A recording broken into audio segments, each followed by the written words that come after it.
We need to be treating teachers like the professionals that they are, meaning not just that they should have the power over what's going on in their own classrooms, but they need to have a seat at the table for the decisions that are being made.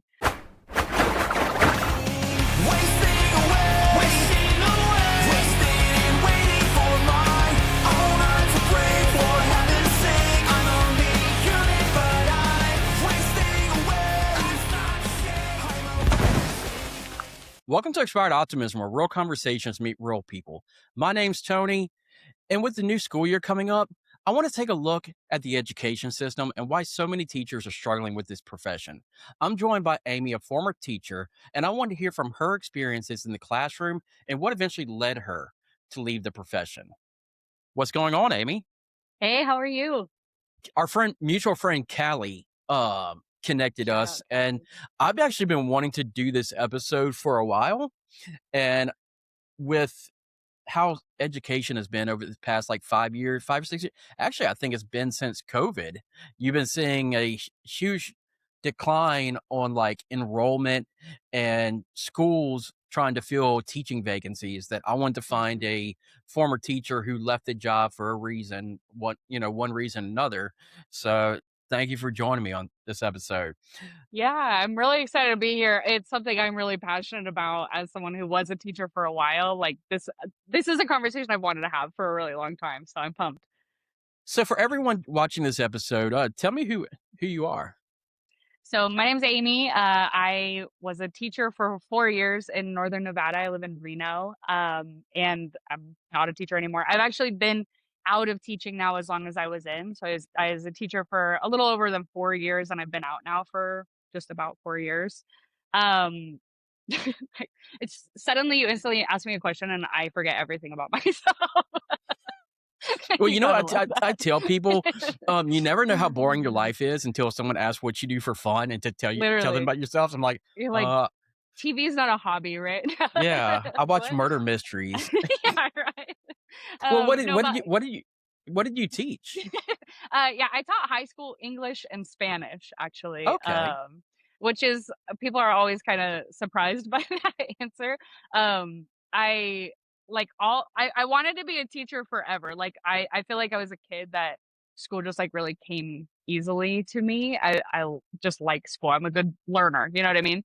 And so I think when I was in school, people always said like English was easy for me, so I thought, "Oh, I'm good at this, I should just teach it," kind of thing. And when I was in college, I had the opportunity to study abroad, like, oh my god, I studied abroad, but, I went to Spain and I, like, kinda developed my language and my love for culture, and so I just kinda shifted and wove that into my plan with education, but probably since I was, like, in 6th grade, it was like, "I'm gonna be a teacher." This was my plan, it was my identity, like, that was everything to me. So the fact that I left, I just feel like I have to share that context that like for me that was not like it wasn't a wishy-washy career choice for me to go into it. So to leave was pretty insane. Do you know what I mean? Yes. So was it English as in like grammar or English as in like Like literature? I taught ninth grade English language arts. So we were Okay. reading Romeo and Juliet and all those good things. Yeah, I will say this. I was the student that always bought the Cliff Notes. Oh, If I I saw a book that was like this thick, I'm like, I'm not reading it. When I the summer reading, my senior year summer reading, it was Dracula. I'm like, oh, this is gonna be awesome. It's gonna be about vampires, it's and then I saw how thick the book was. I'm like, yeah, I'm not reading this. I'm like, well, let me give it a chance. And I started getting to I got to like page 100. I'm like, this is not what I thought what right. vampires were. The And irony is that you still had to read a pretty long Cliff Notes like, it's not like those were short. You know what I mean? Like, yeah, you but still if had I to did, read. yeah, but if I did read a book, I was reading that like the week before school started. Right. And in high school we had books that we had to read, but like it wasn't like elementary school and junior high where you had, I don't know if y'all had the accelerated reader program Yeah, where we you had to did. read books, take And tests, take and you that get little points. computer test, yeah. Yeah, and once you get to, like, a certain amount of points, you were able to get, like, the printout of your name, and you were to color it and put it on the wall. Yeah, I never got one of those. I always got the books that had, like, the 2-point dots. I'm like, Yep, "Just enough to pass, just enough to pass." just enough. Um, I feel but, that. what was teaching like when you first started? Yeah, that's a good question. So I started teaching the year before the pandemic. So that is important context. My first year teaching was the 2018 and 2019 school year. And, it was tricky because, like I said, I taught English and Spanish. As a brand new teacher, they're like, here you go, teach English in the morning and then Spanish in the afternoon. And my brain's like, what? I don't know what I'm doing. But it was hard. I was in my mid 20s, starting just fresh out of college, started this job. And I feel like I had a lot of I had anxiety, like a lot, and teaching definitely triggered my anxiety for sure. And so if it had been just teaching, like it wasn't just like go in and I'm preparing my lessons and teaching the kids about XYZ. I'm not just teaching Romeo and Juliet. I'm not just teaching, Spanish 1 or whatever. It was like constantly, I had a kid in my class who had such a severe peanut allergy that, like, if anyone in my class even had peanuts anytime throughout the day, he could die. And I'm like 23, like, am I the adult in this situation? You know what I mean? Like, just like such a baby feeling like I have all these kids to handle and then also these like really critical situations that I had to be aware Mhm. of. And then, you throw in the fears of like school shootings and like things like that. And you're just like, how, what do you know what I mean? Like, it just like was so overwhelming. So it got to a point in my first year and a half of teaching that my anxiety was so bad that I thought I was gonna have a heart attack. I went to the doctor going like, I feel like I'm not sleeping. I remember laying in bed and like my heart beating against my chest. And I was like, I think I'm Jeez. dying. It was so bad, Tony. Like and so I went to the doctor and ironically, this was March of 2020 or maybe end of uh I just 19? forgot what. Yeah, no, it was like a month before the pandemic hit. I went to the Okay. doctor and they put me on a heart monitor. And I was like wearing the heart monitor so that they could In see your if I was having 20s? heart. Yes, that's what I'm telling you. And then the pandemic hit and it all stopped. I was like, "Oh, weird. My Yeah, so anxiety was you were a completely fresh situational." you were a fresh teacher when the pandemic hit. Yeah. I started literally the year before. So, I'm, like, learning everything. I didn't have, like, my core foundational teaching abilities locked in by the time the pandemic hit. I was still so green and still learning. And then the pandemic hit and we switched to, like, at home learning, and I wasn't as anxious, and I felt like, I mean, it sounds so bad, but it was better for me because I didn't have the discipline stuff to deal with. I didn't have like all the layers. It was literally just like, I'm making a video for you to learn online or I'm teaching over Zoom. Like a lot of the stuff was cut out that was giving me anxiety. And I was just kind of shocked that was a huge wake up call for me pre-pandemic and then going into the pandemic and going, wow, that my anxiety is gone. And then we came back to school and it was like kind of a gradual ramping back up into my anxiety because when we first started, it was like every other day we had kids or like, like we like eased into it a little bit. And so I didn't have as many kids to deal with. I was able to like kind of figure it out. And then as soon as it was like full force again, I was like, oh, my anxiety's back. That's crazy. 'Cause it's just That's so much. I'm in my mid to early 20s, and I'm dealing with, like, "Oh my god, do I know my stuff well enough to teach it?" Which I have a lot of imposter syndrome, so that was tricky for me to be like, mhm. "I need to know everything about this book," or whatever. And then we've got, the health issues, and then we've got the disciplinary issues, and then we've like, it's so compounded that, like, my little heart, my poor little 20-year-old heart. When you look back at your time as a teacher, the teacher that you were when you first started and the teacher that you were when you left, how different were those people? I've been thinking I've been thinking about that actually. I think, at the I was a good teacher. I don't wanna, like, brag or anything like that, but I feel like I really was. good at the teaching part of teaching. I really cared about my students. I really connected with them, and that never changed. And that was probably the hardest part of why I wanted to leave, because the dichotomy of like I care so much for you, and also this is not sustainable for me. That was really hard for me to reckon with. But I think the thing that did change the most out of those like 4 years that I was there was that I got really jaded. The beginning, I was like doe-eyed, just like, I'm ready to make a difference and I'm gonna, rock the world and I'm gonna save all these kids is kind of how it felt, like these like lost puppies that need someone to believe in them and care in them. And I did do some of that. I really did believe in my kids and like some of them still keep in touch with me. Like there was a realness to that. But by the end, I feel like it it's hard for me to say, but I feel like I felt so hopeless that this system is broken and I can't do enough to fix it.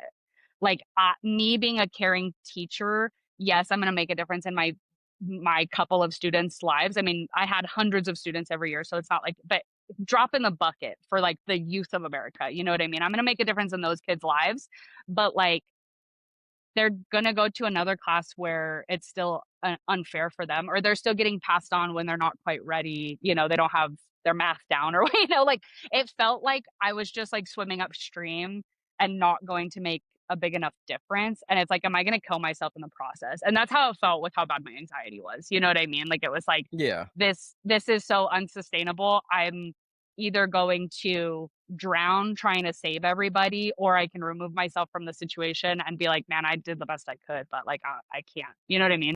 Well, somewhere along the line, something changed, especially over the past several years. That's the bigger question in today's episode is, what do you think that change was? I don't know. I mean, I do think that the pandemic was a big part of it. I think that the pandemic exposed cracks that were already there. I don't think that the pandemic was the thing that changed. I think it showed that um you know, the Band-Aid, this sounds so bad, but it's like because nobody talks about it, like, people don't Mhm. realize how much of a Band-Aid schools and teachers are for our country. So, like, when we can't feed kids, if there's hungry kids, they get fed at school. So when the pandemic hit and there's no school, it's like, well, crap, how do we feed these kids? Or when, like, do you know what I mean? Like teachers are also mandated reporters. So if we need to catch abusers, it's kind of teachers that are seeing them all the time. So like, there's all these Mhm. systems that rely on schools to work. And so I think that the pandemic really did like show the cracks in those systems that like, oh wow, teachers are carrying a lot. And that's why when the pandemic first hit and parents had to deal with their kids, for lack of a better word, like 24/7, there was this big like, wow, teachers are amazing. Oh my gosh. And the second that kids went back to school, that you stopped hearing that. Like that wasn't really a thing anymore. And so I think that's part of it. But honestly, I think it's really that these issues have been happening forever. When I look at it, I mean, I see there's quite a few careers. Teaching is one of them. Nursing, I would say, social work. They're really female dominated jobs. And I think because of that, there's this expectation that like, oh, but you care. You're so caring. You really, you want to make a difference. And there's this pressure that comes along with that well, I can't quit to take care of myself because that means I don't care enough, or that means I'm not enough. You know what I mean? I'm not doing enough. I'm not doing my part to care for the world. But if it's that important, then pay teachers better. You know what I mean? Then show that that's worth it. Give them more help, etc. So I think if it, this is my opinion, and I really hope that there's not teachers out there that are going to come for me in the comments and be like, man, No, because no, no, you're good. You're there good. might. I mean, there might be. But I think that there are a lot of issues with the system that in the last few years there's been kind of an empowerment. I think this like post pandemic and in the middle of the pandemic, there was just industry wide everywhere, not just in teaching, like the quiet quitting, and a lot of people are changing jobs. And I think that just like bled over into teaching too, where it's like, man, people are realizing that like life is short and I don't have to do this forever. That was a big thing for me, at least, where it was like, man, like I'm looking around and seeing teachers that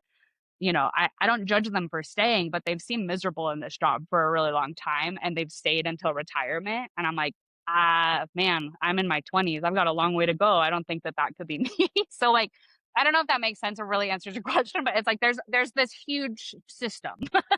Yeah, because if you think about it, like, the pandemic opened eyes to, like, a lot of people, Yeah. and I'm not gonna get into the politics. It seems like, you had people that would go to school for a certain profession as far as like teaching. And before the pandemic, a teacher would automatically think like, okay, this is just what I have, what I deal with. I went to school for this. This is my job. And then the pandemic happened and you see what happened around the pandemic and you realize life is too short.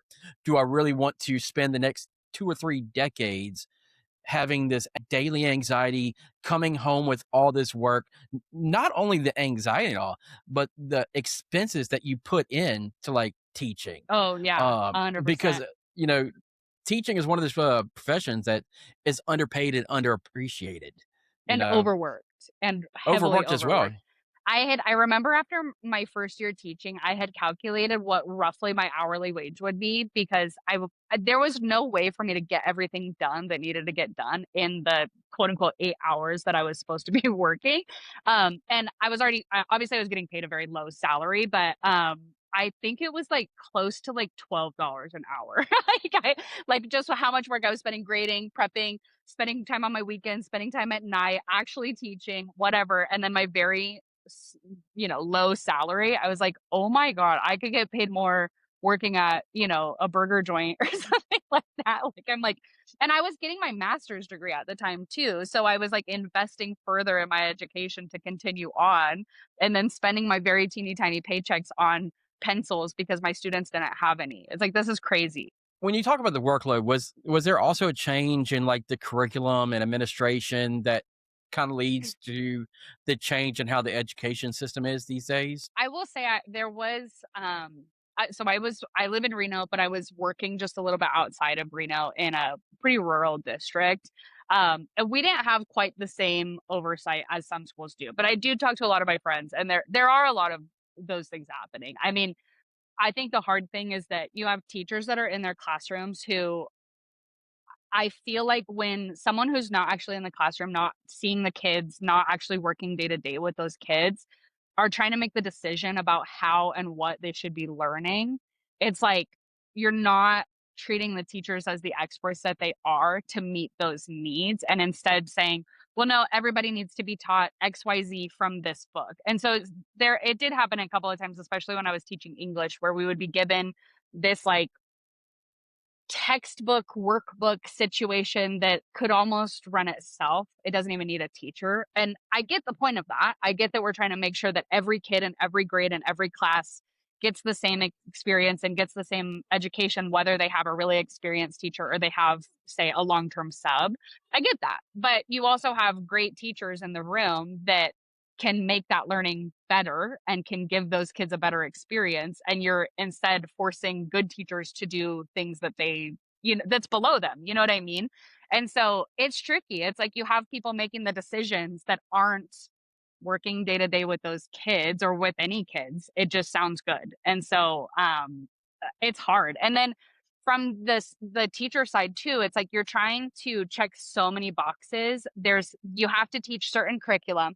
Sometimes that curriculum doesn't prepare the kids for the testing that they have to teach or have to take. So then you're having to weave in test prep into that too. And then you're having to weave in, social emotional learning, which is important, but like there's all these different things that are thrown at you that it's like, well, you can teach that too. I've heard situations where like in every single class, if a school's entire population is struggling with their English scores, for example, then all of a sudden in a math class they're having to teach sentence structure too, and it's like, well, that teacher's Hmm. not trained for that. Like that's not like okay, I get it, I get we're trying to meet a need, but you're also not using the people how they're trained to be used, and you're not trusting them as the experts that they are to teach how they should be teaching. Do you know what I mean? Yes. And, not only are you dealing with the stress of having to live up to the expectations of people that are above you, you're also Mhm. having to deal with the stress of your own expectations, hoping that what you're teaching these kids, they're actually learning it. Right, that it's relevant to them and that they care. That was a big issue for me because I really did care about my students, and I wanted to make the learning something that they would appreciate. I would take a lot of time to bring in like in my English classes, I'd bring in music. Like I would try to bring in things that I thought that they would care more about. Okay, maybe don't care about Shakespeare, but like you do care about music, or like I would take a lot of time to try to make this relevant and clear and something they like, and like that was incredibly important. But how do you do all of that at the same time? How am I supposed to prep for a test and make this relevant? It's like I understand why people are just like whatever, just phone it in. I Because it's exhausting. How do you have time to do all of those things and then also still show up with a smile on your face and also stay on top of grading and also proctor the test here and there, and also remember all your kids' names, and also remember all of their health issues, and remember all of their IEP, and remember all, like, every single thing. It's like I would get home and my brain is fried from all these decisions, all these things Mhm. to remember, all like the tabs that were open in my brain had to be in a million. It was insane. Yeah, when you're talking about the way that you want to teach, like, bringing the music or doing this way, or Mhm. how can you relate Hamlet to these Mhm. kids? Because I'm telling you, 15, 16 years old, kids don't give a shit about No, they Hamlet don't. or They don't. but my senior year in high school, I used to hate English class. I used to hate it with a passion. But my senior year in high school, I had a teacher, and I'm not gonna say his name. But every class of his, all he did was just tell stories, his life stories. And it all tied into whatever we were reading or learning about. And at the end of the class, you're like, did I learn anything? And then you take the test, and then you get the test back. It's like, oh, I got an 88 on this. How did that happen? And but I feel like school is much different these days than it was when I was in high school. And also I went to a private Catholic school, so like they had their own curriculum and rules and everything. But I know that some districts, public schools, even public schools all across America, like this district be different than this district. How they teach in Washington is way different than how they teach in Louisiana. Mhm. But did you find like the classroom sizes were an issue? Because I hear like now the classroom sizes, you have more kids in a class than like back then. Yeah. I was teaching in a do you know what a portable is? Do they have those where you're at? Portable A classroom? portable?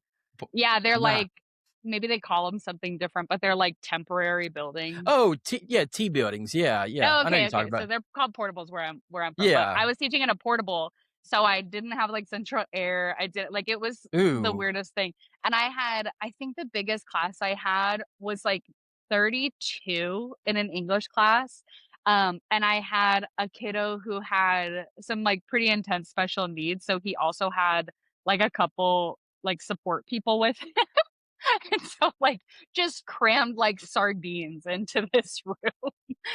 So like I don't know. And at that point, it's like I'm already overwhelmed. I'm a new teacher. I'm trying to figure out everyone's names, what everyone needs, whatever. And then I'm also dealing with high schoolers. So there's this person doesn't get along with this person. Just like getting kids in groups, it's like creating World War III, trying to figure out who can work together with who and blah, blah, blah, blah, blah. Not to mention what support does each person need. Like yeah, the large groups, I luckily, the bulk of the classes that I taught were Spanish, which is an elective, at least here, and so those classes, it was hit or miss. I had some classes that were pretty high and others that were low because not as many signed up that year or something like that, but it is a problem. I mean, there's only so much that you can do. If you have every kid, like, every seat in your room and you've got extra chairs thrown in there, it's like how do you create a good learning experience? You have like every I don't know, it's too much. I mean, that's too much for people. Like you think about an instructor in a classroom, if you've ever taken like adult ed classes, which is what I do now, there's a lot of times when you need to help people with one-on-one help. And if you have 37 kids looking at you, you've got a 90-minute period or however long the block periods are or whatever, you're trying to help every single person. There's physically no way that you can help everybody. So some kids are, the kids that are doing well are going to keep doing well. And the kids that aren't are going to keep struggling because they can't get their needs met. And it's like, okay, how am I supposed to help with that? You know what I mean? Well, you were talking about, that you were going back to school to get into higher learning. Hmm. I think you said you're working on your master's or your Yeah, I What were have you my master's in educational leadership, and I got it while I was teaching, thinking do that you I be would go be a principal or something like that.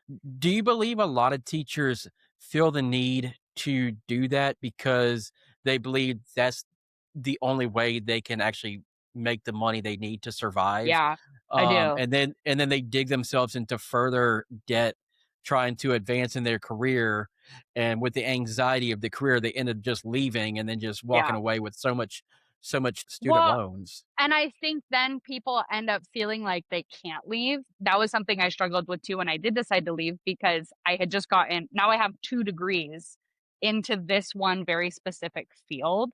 Mhm. And trying to teach I had to really coach myself on how to highlight that my skills were transferable and like that it's so sad because I so don't believe this, but societally, people are like, "Oh, you're just a teacher." And so when I was applying for jobs in like nonprofits and operations or whatever, I would have to show like, well, no, but I've managed all these people. They may have been high schoolers, but that was managing them. And oh, I'm very good at documentation. I'm very good at processes because I've built those into my classroom. But people see, oh, I taught 30 kids or something, and that they're like, oh, well, you're a teacher. You don't know how to do this. It's like I could do circles around you in this job, but people don't think about the skills being transferable. Teachers are a manager because you're managing a classroom of 30 kids, but say you have like 3 classes a day, that's 90 kids. Yeah.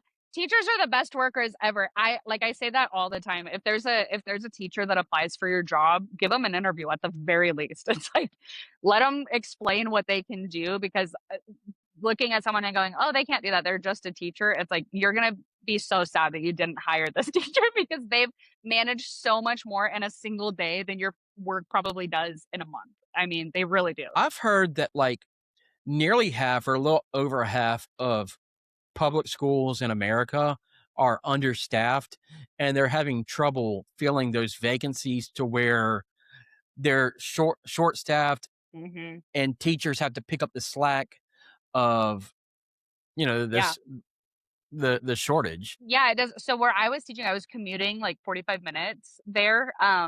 It just interesting problem in small communities. You have a lot of people coming out of college, and I do think, and this is my opinion. I haven't looked at the statistics, but I feel like less and less people are going into education because they know that they could get more rich, posting on TikTok or whatever than like going into education. But you have less and less people going through it. But then when you do have new grads they're 22. That's who you wanna hire anyways because you can pay them less, frankly. Mhm, But where I was teaching, it's a super small community. There isn't any rentals. There isn't it like I got hired at the school where I had gone to high school, actually. I didn't give you that little nugget before, but my parents lived in the town. And so I didn't live with them, but I had support in that town.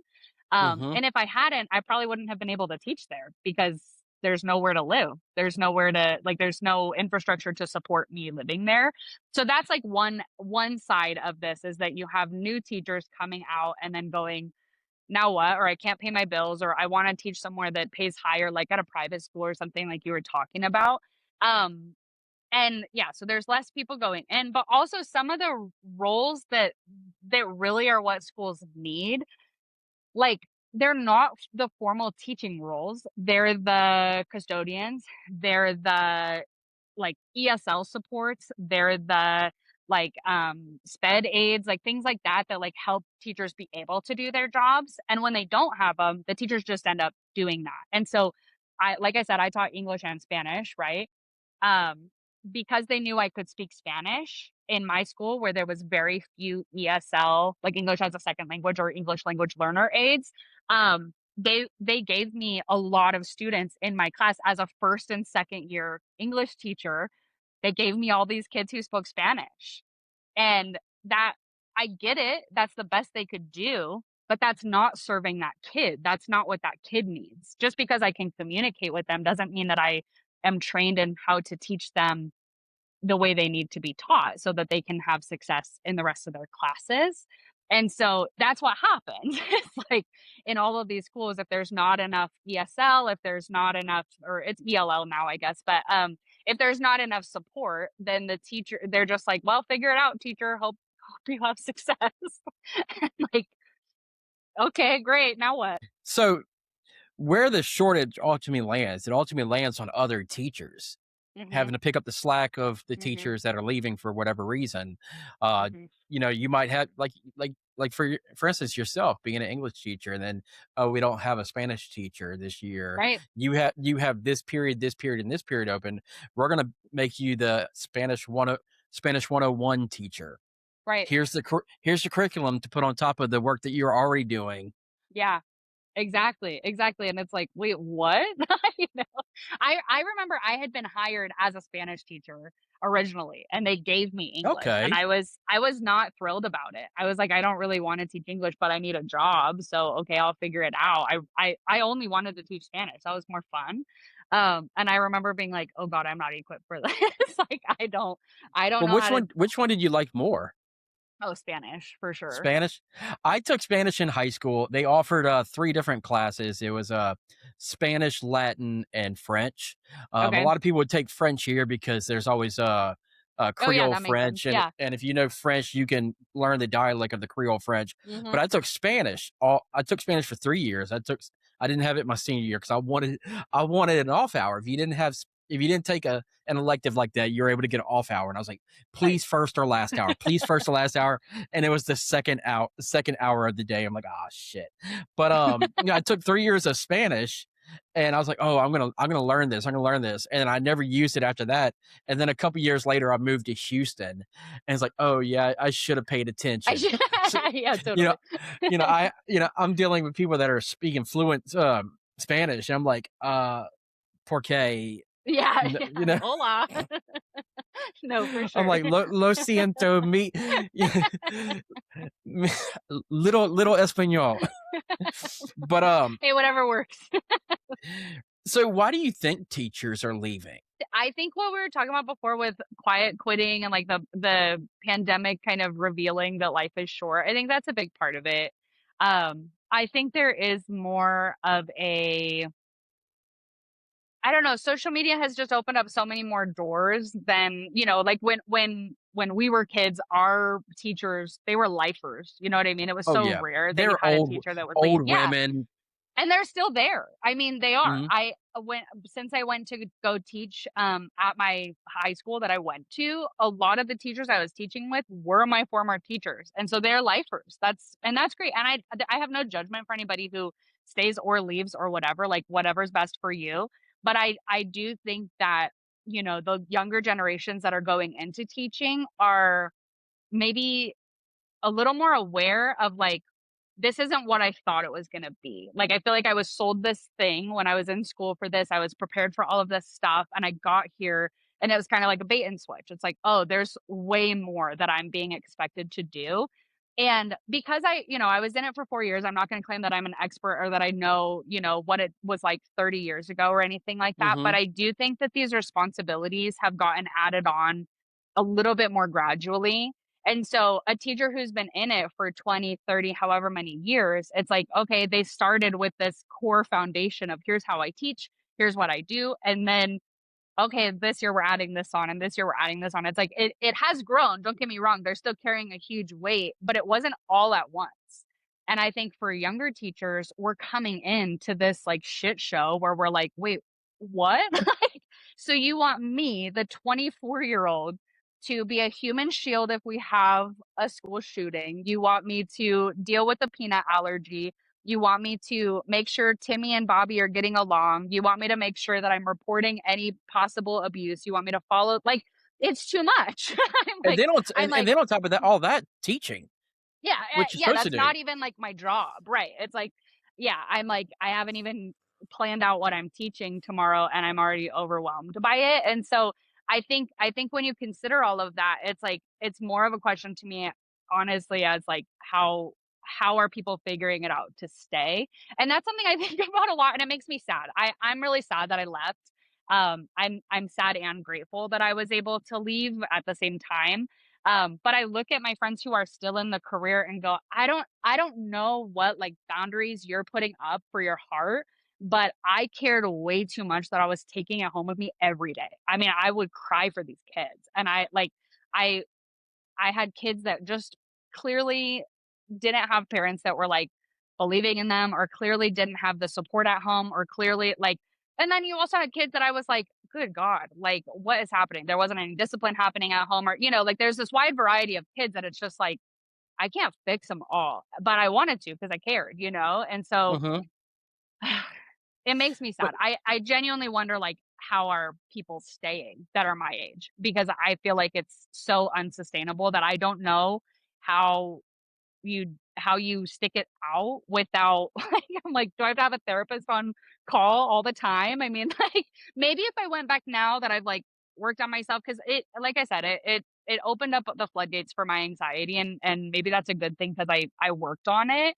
I have a lot more tools now. I know how to deal with my anxiety, but I don't think it should have taken my job setting me to crisis levels for me to, like, figure it out. But maybe if I went back now with the tools I have, it would be different, but I still think it's incredibly unsustainable for the average person to carry that big of a weight on a daily basis. now let me ask you this, and it's no fault of your own, so don't ever feel guilty about this. Do you believe that if you would have had some more years under your belt before the pandemic, that post pandemic teaching would have been not easier, but instead of like teaching 1 year, lockdown, and then just like everything changed after that? Because you really didn't teach long before the No, pandemic. probably. I mean, that probably would have made a difference. Like I was saying before about the, like, teachers that had been in it for so long, and then Hmm. this gets added, and this gets added, and this gets added. It's like a gradual thing. Things really did change after the pandemic. I mean, there was an expectation that everybody, I mean, I remember when the pandemic first started to kind of come on and we were preparing to have to teach from home. I had to teach an elder teacher how to open a tab, and I was like, "Oh no, this is not gonna be good," that he's teaching remotely. This is a little troubling. And so, like, there was an expectation that all of a sudden everybody could handle the tech part. That obviously wasn't a problem for me as I was a young teacher, but the after the pandemic of just like, I don't know, there's the attention spans got way worse. Oh, The like absolutely. that yeah, they didn't want to be there. It's like, how do you convince a kid that school is cooler than scrolling TikTok in their, pajamas on their bed? Like, it's not. It's not more fun than that. And you still need to be here. And I think that there was this like overcorrection that, like, after the pandemic we were trying to make school, at least in my world of teaching Spanish a lot of the time, how do we make school really fun? How do we make Hmm. this, like, make you wanna be here? How do I compete with everything that you are doing at home or whatever? So, like, let's incorporate games and video games if we can and whatever. And that was valuable to a degree, but we also are not necessarily preparing kids then for real world, which is not fun or sexy a lot of the time. You know what I mean? Like, sometimes you gotta learn how to do something boring and crappy and get through it, and if we're constantly trying to cater to, like, this shiny thing over here to keep your attention, like, okay, well, life's not shiny all the time. Sometimes you gotta figure it out. Now, I do think teachers got a lot of criticism during that first year of COVID. Do you believe that a lot of parents' expectations for teachers got increasingly high, where if they saw a teacher post online, then, oh, Mhm. that teacher is being lazy. That teacher needs to be teaching. And it's like, just because I'm a teacher doesn't need I need to Yeah. be doing this 24/7. And I Right. believe, like, when the parents had to help kids with the work, because even though you're teaching remotely, the remote learning, the parents still had to be hands-on with the kids. I remember, like, my son was, 2nd grade. I think that was the 1st year, and I looked at his homework, and I'm like, "I don't know if I can help you with this." I'm like I'm like, "You gotta understand, Crap. dad was doing this, like, 30 years ago." And, so, like, I think the parents were like, "Oh, this is teacher's job, just, Yeah. and if the kid gets a bad grade, then you're the one at fault." What you were just talking about, I feel like that's so real. Because right when the pandemic hit and parents were home with their kids all of the time, I think that they were like, "Oh my god, this is what teachers are dealing with." They're like, "They need to be paid more, thank you so much, whatever." And then the pendulum really swung to the other side where it was like, "Why aren't you doing more for my kid?" Or something like that. And it's like, I can't do it all. And I feel like at least when I was a kid, if my teacher were to have said, "Hey," to my mom, "Amy's not doing XYZ," my mom would have one killed me, not really, but like she would have believed the teacher 100%. You know what I mean? Like there's just this inherent like the teacher is right and why would the teacher lie about you? And that switched post pandemic and during the pandemic. It's like if I would say, "Hey, Timmy didn't finish XYZ," it would be like, "Well, why didn't you do it better?" Or what's wrong with like why didn't you make him do it? And it's like that's not how this works. Yeah, This you can't make reminded anybody me do anything. actually I just am reminded of an example of something like this that is kind of funny. It's a crazy story. I had a kid, like a boy and a girl, who were sitting near each other in class, and the boy would not leave the girl alone. I mean, he'd like play with her bra strap, like annoying her. I move their seats. I know he's being kind of creepy. And I move their seats. He's now sitting behind her so that they're not right next to each other. He's kicking her seats constantly, kicking her seats constantly. She's literally moving her chair forward to like get away from him, right?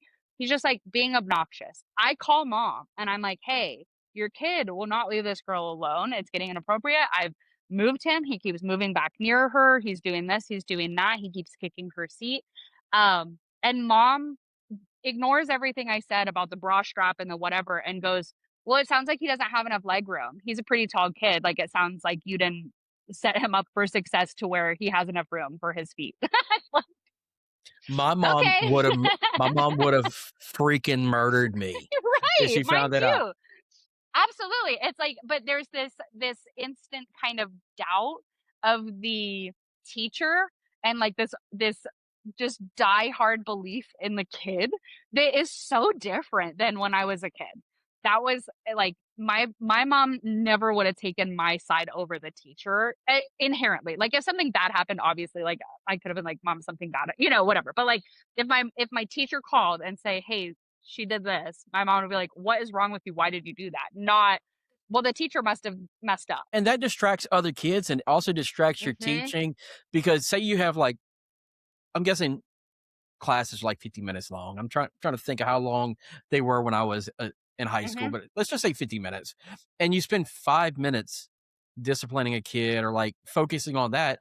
Now you have 45 minutes and then it distracts other kids from learning and it distracts the girl that is dealing with that Right. And because now she doesn't feel safe. She's like and then she's uncomfortable. yeah, and she's probably taking it home and actually not even Mhm. taking it home, it's carrying over to the next class and To you her don't know other what classes. and you don't know what she's dealing in other classes. Next thing you know, she's failing in class, you know, Right. She's failing a test because this kid's making her uncomfortable. Right. So it's like and and then that her kind of and then her parent is like, "Why aren't you teaching my kid better?" yes, exactly. Exactly. Yeah, it's interesting. The other part of the pandemic that was kind of crazy too is like obviously politics played into it too. And so like yeah, like masks were a big issue right afterwards too. And so there were teachers who in the district I taught in who didn't want to wear a mask or did want to wear a mask, like trying to convince kids without getting political that like, hey, you have to do this thing because my district told me to and because I'd like to stay safe. Like there was a lot going on, man. I don't know. Just that all of these conversations are taking me right back. I know teacher salary has always been an issue. I'm assuming that salary plays a big part in teachers leaving also. Absolutely. I mean, like, yeah, if you're feeling like you can't make ends meet. Well, and then there's like the social construct with that too, where a lot of people don't really understand, at least at my district, your salary, people are like, well, you get summers off. So like like people don't understand the like correlation between those things. I was only paid for like the 9 months of the year that I was teaching. They Yeah, just cut my you only get say paid 9, 10 months. but they well, at least in my district, they took the lump sum of the 9 to 10 months and they Mhm. just divided it over 12 months. So I still technically got a paycheck during the summer, but it was like money that I should have got in months ago, you know what I mean? And but like summers off, I'm honestly recovering from how much I just worked my ass off on those 9 to 10 months. I'm not like when I don't have the money to gallivant to Europe or something like that on my summers off. And yeah, the salary part is crazy. I don't I'd be interested to see. I don't know, but it doesn't feel like it's changed very much like starting teachers. from, like, how it was in the '90s or something like that. Like I said, like, I calculated my hourly wage for how much I was working. I wanna say that my first year teaching, I was making close to 38,000 a year. It was like 38 to 42,000 a year. Yeah, And I was you're not making it in no, this I couldn't economy. even make ends meet, and that was the year, the school year before the pandemic, so, I wasn't dealing with the same gas prices or whatever, but I was commuting, and I was paying rent, and I still had all these bills to pay, much less, buy crap for my classroom because I wasn't getting any of that as support. It's like, yeah, that's not sustainable. And I know they have people like, "Oh, at least you get summers off," but a lot of teachers Right. take on summer jobs. Like, they'll work at, Yeah. like, a summer camp or, like, summer Absolutely. learning.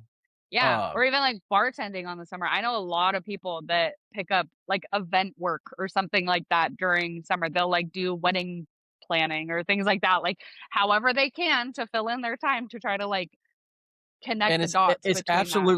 absolutely ridiculous to have a career and have to depend on another job to Right, to supplement sustain, s yeah, exactly. Yeah. Especially when you have 1, maybe 2, sometimes 3 degrees in that field. Mhm. Like, what other career path has that? None that I can think of, where And I you're wanna say yeah, and I wanna say, like, education kinda pushes you to get more mhm, education. So, like, mhm, you have to, like, dish out more money to get more education, to get, like, a better job within the system, only to be right. miserable. Well, and that's, like, literally a lot of districts use, like, a salary ladder, where the only way to work through the ladder is to teach more years, and also, like, the more education you have, the further down the ladder you can make, and so you're having to shovel out money to get this degree, get your student debt or whatever, and then it's like, "Okay, now you can make $2,000 more a year," or whatever, you know what I mean? It's like, "Oh, great." Yay! I made a little bit more and I got this whole degree and all this student debt, like, awesome. Well, I have a bachelor's in business administration, and I work in the petrochemical industry. So, Okay, I do nothing with my degree, fair but enough, yeah, I can only imagine, getting multiple degrees within your own field and feeling right, like you can't stay afloat. Like, that's yeah. just freaking wild. It feels criminal. That doesn't like, you're literally doing everything you're supposed to be doing. You're doing what they're asking you to have this job and keep this job. And then we haven't even talked about this, but like evaluations too. I don't know any other job where you have to prove every single year that you are good at your job. I know that every job, most jobs have like you sit down with your boss and they talk to you about like your goals and great, you met the mark this year. That's fair. For teachers, it's like there is all year, you're having multiple people coming into your class to check boxes that like, well, did you do this? Did you do that? Did you say this? Did you do that? And you're often having to submit data. I had to submit evidence to show that I was an inclusive teacher. And I was like, I don't really know how to submit something for that because I am. Like I love my students. I care for them. I like how do you let me write something down? Like, it felt very inauthentic to try to, like, prove all these data points that I do those things, but you have to. Every single year, at least in my district, that's what I was having to do, is not just sit down with my boss and say, "How's it going? Oh, did you hit your whatever? Like, did you hit your goals this year?" No, it's like, "Here's 27 data points that you have to submit evidence for because they didn't observe it in your class when you did it." And like, screw my degree, screw my years of experience. I still have to prove that I've done all of this. And that wasn't just me as a new teacher. That's the teacher who's been there for 30 years and has, great test scores and great whatever, they're still having to do that. It's crazy. I don't understand that part too. So on top of all the stuff you're doing, it's like, and actually, can you prove that you're good at your job? Because we need it on file. I What? can understand how that's so stressful to, like, prove your self-worth. Like, Mhm. if I was good enough to get this job, like, why can't you just judge me on test grades and all that? Right. I know we do leaps testing over here. I don't know if Okay. leap is like a nationwide thing. It's kind of like a kids do it for a week where like each day it's like Okay. math, English, and I know a lot of the schools get funding if depending on how high the test results are. But if a grade has low scoring in a certain area like math, science, then like the teachers in that school are kind of like looked down on by like Yeah. the higher ups. And it's like, you know, I can only do so much, so having to check off not unnecessary boxes like, you know, being uninclusive, that's probably not the word to Of use, course, those things but no, I know what you mean. Those things are not saying important. they are important, but like Absolutely. like, that's just one more thing that I have to that's on my plate on top of actual Yes. teaching. I'm a teacher. Instead of someone coming in and being involved in your classroom and being able to go, "Okay, I've observed her being inclusive." Instead, the burden was on me as the teacher to submit evidence of all the ways that I've done all the things. It's like, okay, add it to my list of things that I'm doing, you know what I mean? Like, 'cause I have all this free time, let me just go through and, like, I was having to go and find, like, emails I've sent or something like that to a parent where I like, it was so bizarre to have to prove that I was doing a good job instead of it being like, "Well, you hired me because I have these qualities. Why don't you Mhm, trust me to do the job?" And don't get me wrong, there are bad people in education that, mhm. you'll see it on the news periodically that some teacher was icky with a kid and like that's serious. And of course, there needs to be like protocol and I think that that's what some of those are for is like fail safes to be like, oh, well, we're weeding the ones out. But I did see it sometimes where like there was this teacher I can think of. She had transferred from one district to another. And in the district she was in before, she was like teacher of the year multiple times. She's like a phenomenal teacher. And she moved to this other district and she wasn't familiar with this new evaluation system, whatever. And they gave her like very mid ratings. And she was absolutely devastated. Like, she's like best teacher over here, and now just because the evaluation system is different, she's like being treated as like a lesser teacher. She's like, "What the hell? Like, what did I do? Like, why are you not like evaluating me based on how good of a teacher I am? There's these arbitrary standards that you just want me to check boxes on. Like, that's not reasonable." Well, I read that about 40 to 50% of new teachers typically leave within the first 5 Mhm. years of, like, starting teaching, which is actually wild because you go to school, you spend all this Yep. time, money, and energy to, like, get an education to get into education, only to leave education 4 or 5 years Yeah. later and getting into the open job market, which, by the way, the job market these days absolutely It's tough. sucks Yeah. if you want a different job. Right. The 40 to 50% thing is interesting. I remember all through college hearing that. And I remember like maybe, I was definitely naive. I didn't know what I was walking into for sure. But I remember reading that as like a challenge that I'm like, well, that would never be me. Like they're those suckers. Like I remember hearing that and being like, "Oh, well, they're weak," or something like that. Like, I remember feeling some sort of judgment to the 40 to 50% that are leaving. And I feel some shame about that now because I think I was going into it with this really different perspective that, I'm just gonna be really good at this, and that's all that it takes. And, between my mental health and the pandemic and just, like, all these expectations and not I've only touched on this a little bit, but, like, my identity was as a teacher. Like I kind of lost myself because I was fully like, neck deep in being a teacher. And so like I when I decided to leave, it was like part of it was like, oh my God, I'm part of that 40 to 50%. I didn't make it and I had some like shame about that for sure. Um but now that I'm a little bit farther removed from it, it's like, yeah, like I was saying earlier, it's like I don't know how more people I don't know how anybody's staying because it's so unsustainable.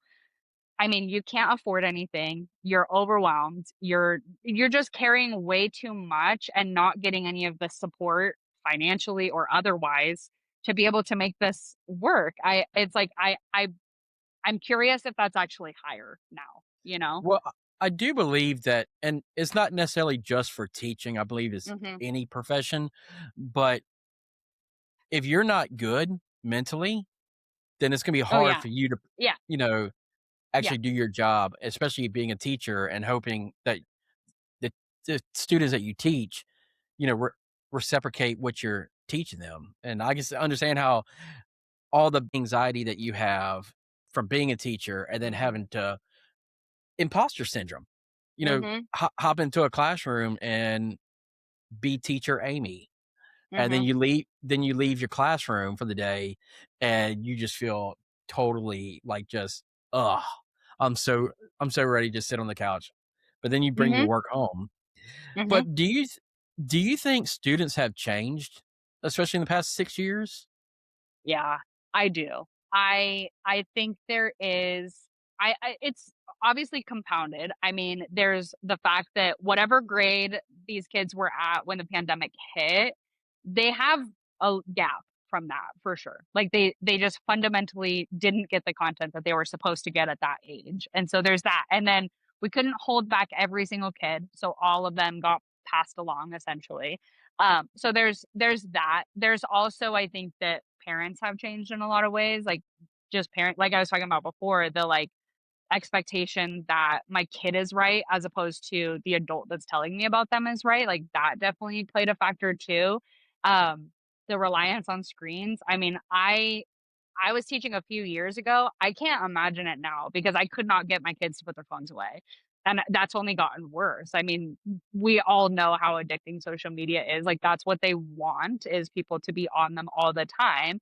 And you have kids who do not have fully formed brains, um, like trying to focus in a class when the entire universe of information is in their pocket and vibrating all the time to get their attention. And then like I don't even know how like, AI wasn't a thing when I left teaching, not quite to the degree that it is now, at least, and so now you have kids that, like, are not even wanting to think for themselves. I mean, what you were talking about with Cliff Notes earlier, it's like, that's now you just go, "Chat, tell me what this is. You tell me what the book was about," and, like, done. Like, it's like there's too much out there that makes learning hard. And we're also not teaching kids that learning is a joyful experience. I think a lot of the time there's this like, ugh, I don't want to do that kind of vibe that at least for you and me, and maybe I sound like the cynical, like when I was your age or whatever, but like there were teachers that made learning fun. That's why we had favorite subjects, is because one teacher lit a fire for us and we went, this is so rad. Like I like this thing. That I'm not saying that's not happening anymore. There are teachers that are still giving everything they can to like try to get their attention and try to whatever, but you're fighting against, social media, you're fighting against AI, you're fighting against parents that don't support what you're teaching. I mean, throw in politics and how many teachers are fighting parents going, "Well, that's against my politics. You can't teach that in your Yeah, classroom yeah. or whatever." Then you have your administration saying, well, you actually should teach it like this, or hey, you actually need to go teach this instead. It's like, how okay, great, awesome. So I students obviously have changed. Like they're not the same kids that we were when we were kids. There's always going to be a knucklehead and there's always going to be the like Yes. straight A student and still that exists, but even the like best student now is still fighting a phone that wants their attention, and they're still like there's I think that they have a lot more mental health issues too because there's this comparison game constantly going on when they're plugged in online. Like I grew up when I was in high school, I was on MySpace. I had to go home and log into a computer to see it. That's very different than having a mean comment pop up on your phone while you're in Exactly. class. Like it's fundamentally changed their brains. And also, kids, they're told, "Hey, get off your phone," but then they see their parents on the phone, Oh, and I absolutely. I I have this issue with my son. I have a 13-year-old, and I see him on his phone, and he's just, like, just doom scrolling. I'm like, Yeah. "Hey, look, you need to put the phone down," and he's like, "Oh, well, you're on your phone." I'm like, "Yeah, but back in my day, we didn't have phones," and Right. I had the discipline to be able to put my phone down and actually watch. Absolutely. Also not even smartphones and not even social media, but just like the instant Mhm. gratification that everyone strives for these days. I mean, back in the day, if I wanted to watch Friday Night Lights, I had to wait till I think it came on like Thursday nights, and I had to like watch it on Thursday night when it came on, or could have been another day. But now kids have so many movies at their disposal. They, Mhm. if they want to watch a television show, they'll just sit and watch one television show and they'll Right. watch all 8 seasons, which, I mean, I'll do the same thing, but at the same time, I could Totally. It stop, is different. which I think streaming services also play a part in just killing an attention span because they get fixated on just one little bitty thing. Well, and then the fact that, we also if we wanted to watch a movie, either we had to wait for it to come on TV or like you're renting it or Go something rent like it. that, or Yes, you're yes. you're borrowing it from somebody. We didn't have instant gratification. So there I think that does translate to their work ethic in school because it's Mhm. like how do you, if you're working on a group project or you're working on whatever, like the shortcuts are way too easy now that they're not going to go through the process of learning. And that's the whole point of teaching. A lot of the things that teachers are trying to teach, it's like, okay, I want you to struggle here because then you're going to learn the skill that's going to help you be able to do the thing or, whatever. It's different for every subject, obviously, but Yes. the struggle is a part of the learning process. And kids are really having a hard time, I think, with struggling. They don't want to Yeah, struggle. that's And their parents don't want them to struggle either. They're like, I'll just call and have them I'll do it for you or whatever. I heard somebody use the term lawnmower parents as opposed to helicopter parents. And I love this. I never thought about that. I never So heard that one. lawnmower, it's like they're mowing the lawn in front of the kid so that they don't have to deal with any adversity. It's like, Okay. yeah, that is what's happening. I'm sorry, gonna start Yeah. using that It's not a term. helicopter, it's a lawnmower. It's like, let me take away all the problems that you might deal with. And like realistically, when we were kids, you that's the time you want to deal with problems because then you're better for it when you're an adult. I'd rather fail a class in high school than fail a class when I'm paying for it in college, or I'd rather get in trouble. You know what I'm saying? Like there's some value in like fucking up as a kid so that you don't, or like so that the consequences are not as bad when you're an adult. Like that's the time to do that. But parents are like, no, no, no. I mean, I would get calls. My kid has a B. It needs to be an A. Can you change the grade? That's like, no. I mean, he's had all semester to turn in more work or to do whatever. Like, no, that's not a choice anymore. But they don't want their kid to deal with adversity, so they're trying to fix it before they even get there. Yeah, because if you do that for one kid, then the kid that has a C, that Hmm. parents will be like, I need the kid, I need Right. you Well, to do Timmy did it. something." Yeah. That's Yeah, why, it's like, a mess. consistency is best. If I let little Joey bump his grade up from a B to an A because Yeah. Where's the line? I need to help this lawnmower parent, then actually, if anything, I need to help out the kids that are actually struggling. Yeah. Absolutely. But yeah, I was telling my son this because he'll binge watch one show. Hmm. Like, he was binge watching Everybody Hates Chris or something, and only Hmm. watching that, I'm like, "Hey, look, you need to start watching multiple different things, because what's happening is you're focusing on just one thing, and when you're going to school, you can't concentrate on multiple different things." My mom was an administrator at the school that I was at when I was young, so I couldn't get away with shit. If I did something in class, like, my mom knew about it that day, and I had to deal with the consequences, like, right after school. Um, but do you believe, like, the relationship with parents now have changed? Yeah. 100%. I mean, there's just not. Um, I mean, one, it's what I was kind of briefly mentioning before that if a teacher calls the parent, it's not a there's less respect. I feel like the teachers don't necessarily automatically have respect um for what the teacher is saying. There's like a questioning and whatever. At least in my town growing up, I grew up in a small town. It's where I taught. So I feel like I have an apples to apples comparison of like what parents were like towards my teachers versus what parents were like when I was a teacher. I'm telling you, like if my teacher called home and said this XYZ happened, it was like we're talking about this now because why would so and so call me and tell me this? Like, no.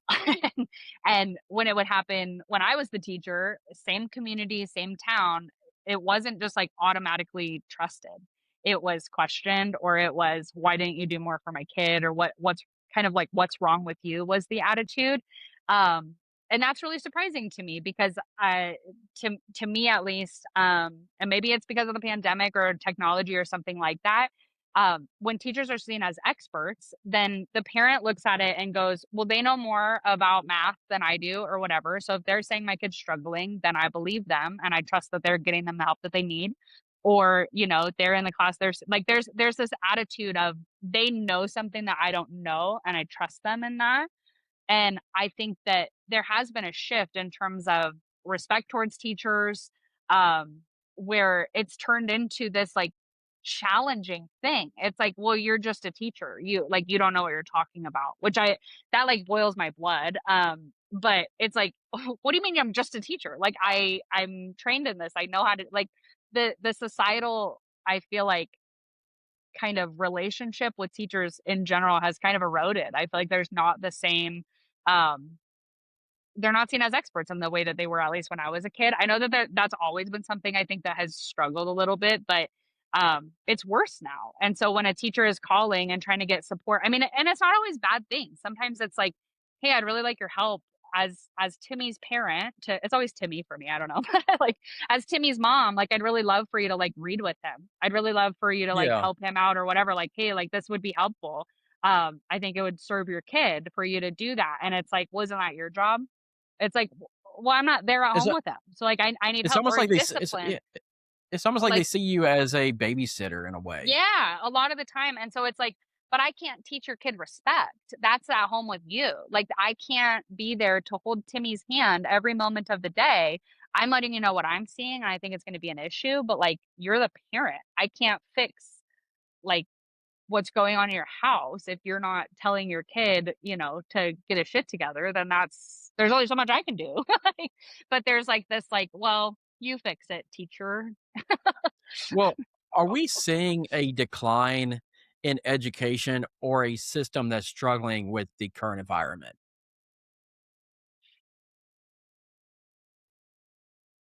I think both. I honestly think both. I think there are still kids that are doing great. There are still kids who know the difference between a like if you go into any classroom, it's still going to look a lot like what it looked like when you were there. There are going to be kids that are struggling with their phones, even the high flyers and the kids that are like good students. They're going to be struggling with their phones, but they're still going to go to college and they're still going to, know the difference between AI and real and like there's still a lot of great kids that have good heads on their shoulders and are going to figure it out. And then there's kids that are struggling worse than they've ever struggled before. There's this system that keeps evolving. There's, more technology than ever. There's all the things that we've talked about that are making it harder. And then you have a kid that's struggling. And, I was talking before about how, as a Spanish teacher, I would get these kids who spoke Spanish in my English class. And I'm like, I get that that's the best we can do, but like, that's not what this kid needs. And I would have kids who these poor kids, it's like they would have language needs because they were English language learners, and then they would also be needing like special services. Like they should have been on an IEP. I'm not sure if you're super familiar with what an IEP is, but like an individualized education plan. And it was like they'd get passed back and forth. The language support would be like, no, I think they're sped. And then the sped teachers would be like, no, I think it's a language issue. And it's like, it's both. Help him. Like help this kid. You know what I mean? And so the kids that are struggling have less resources than they need. And then they also have more shortcuts. So they're learning to just like, well, I just need to pass. So I'm just going to use AI or whatever. I'm just going to be on my phone or I'm just going to drop out because I don't care. Like, so it's a very much, in my view, a rich get richer and the poor get poorer. If you have support, if you have help, if you have parents that are involved, that are like kind of keeping your head on your shoulder, then those kids are going to do great. And of course, there's going to be some kids that defy all odds and do great too.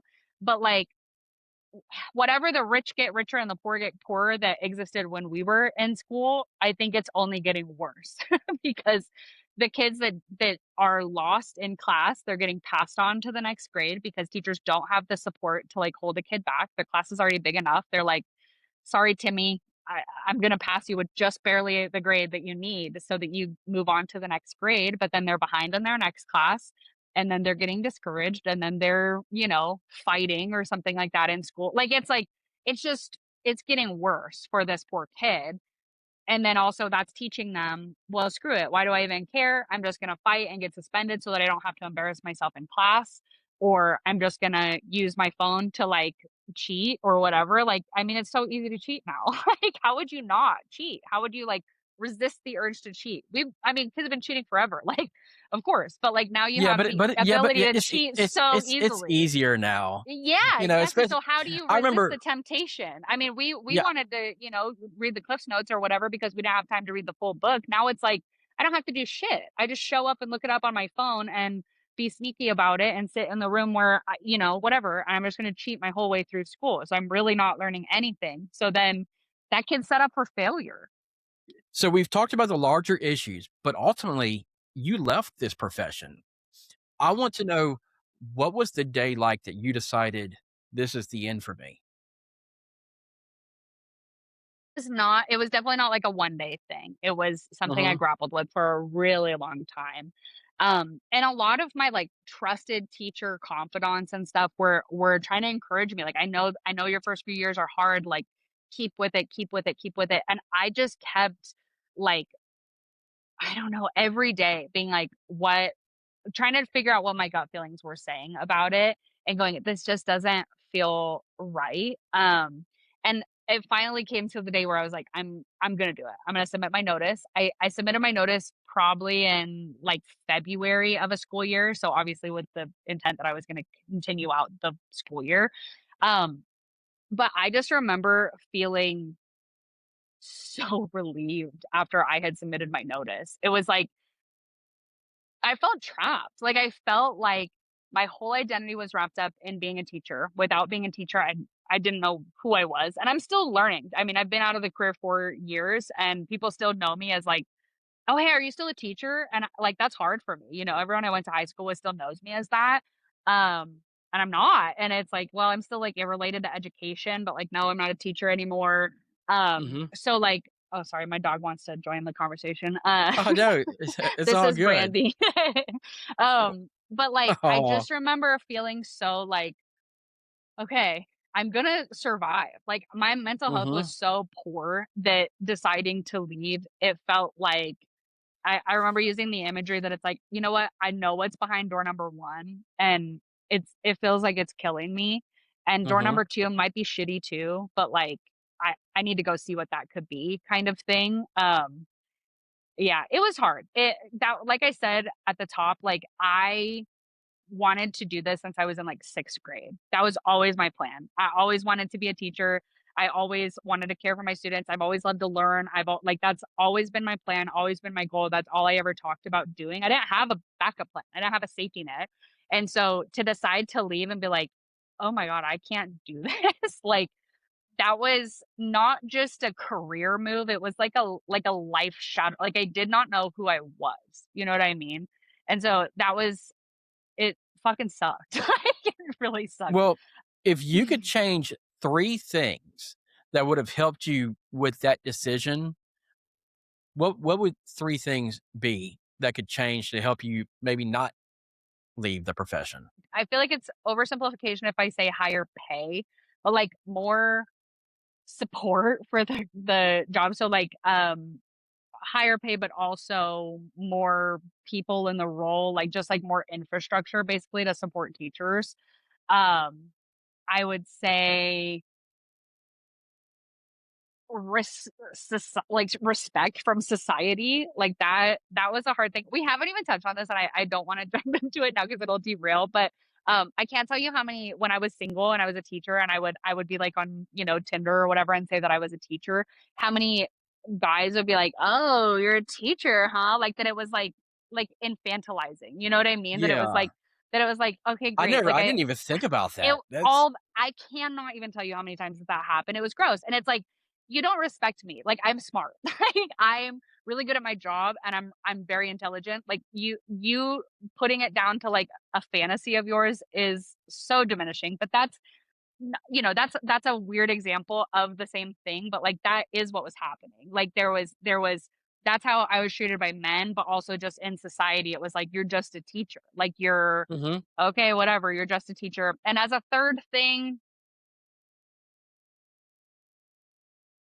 that's a hard question. I feel like, I don't know how to wave a magic wand and do this, but, like, kids, like, I don't know. I don't know how to change what we were talking about with the reliance on technology and the, I don't know. I mean, other countries are fully banning social media for kids up until, like, what, 20 years old or something like Yeah, that? I think Yeah, Australia I has, like, think a so full too. ban.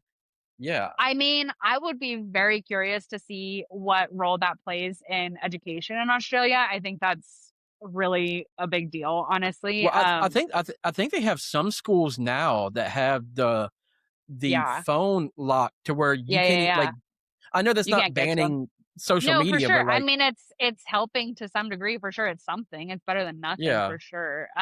So like something about that role, yeah, because like, I feel like the parenting and the technology piece, like, go hand in hand. I feel like parents do not know what to do to control their kids with social media. They've just given up. And kids they don't have their frontal lobe fully formed. So, like, they don't have the ability to, set restrictions for themselves. And so that if we can wave a magic wand, I think if we could fix that issue, that would be a game changer for education too. If you could sit down with the people that are making the decisions on education, based on your education, what are some things that you would tell them that needs to change? I genuinely think like and maybe this should have been my answer for the last question, but it's like we need to be treating teachers like the professionals that they are. Meaning, not just that they should have the power over what's going on in their own classrooms, but they need to have a seat at the table for the decisions that are being made.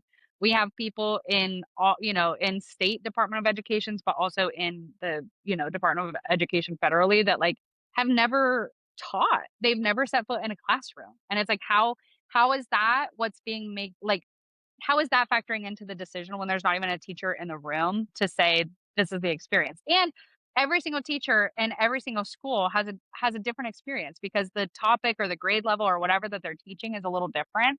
And so like why is it not teachers that are making those decisions? And I feel like if teachers were treated more like professionals and more like the experts that they are, they would have a seat at the table to figure out like how should this money be spent?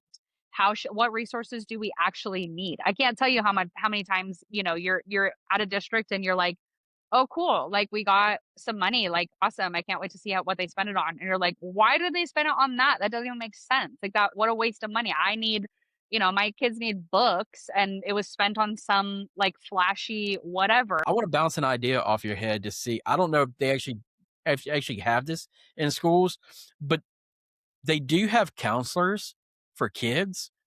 Do you think that it would be beneficial for schools to have counselors for their own teachers? Ooh, I that's don't know. interesting. I don't know if like HIPAA laws. I don't know how. Like I said, Yeah.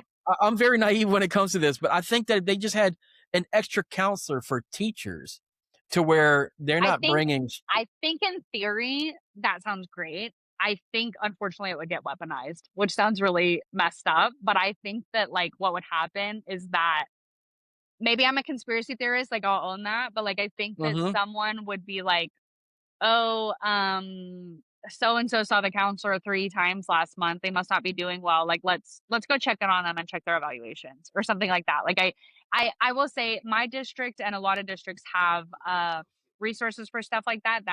I used mine, the like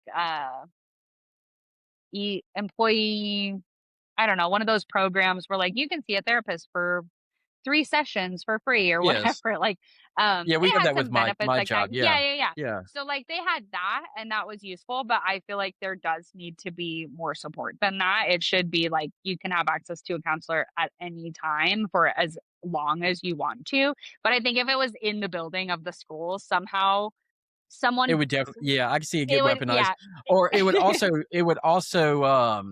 make teachers hesitant to go to a counselor Yeah, because they could be like, "If I tell this counselor this and something happens to me," it's almost like a HR department to where totally, HR helps out the company. They're gonna look out for totally. the company Yeah, you're before they so look out for right. you. So Totally, I don't know if totally. I wanna tell this counselor an issue that's going on for Yeah, are me. they gonna tell my boss? Yeah, right. Yeah, exactly. If you like this episode, make sure that you click all the buttons at the bottom, like this episode, comment. Let me know your experiences being in school. And if you're a former teacher, let me know why you left. And if you're a teacher, tell me what's keeping you in the system. But this is Expired Optimism, where real conversations meet real people. Make sure that you subscribe to this channel. And Amy, I really appreciate you hopping on and talking to me. Thank you, appreciate it. And don't give your teachers a hard time. They got too much on their plate. So, well, have a good evening, all right?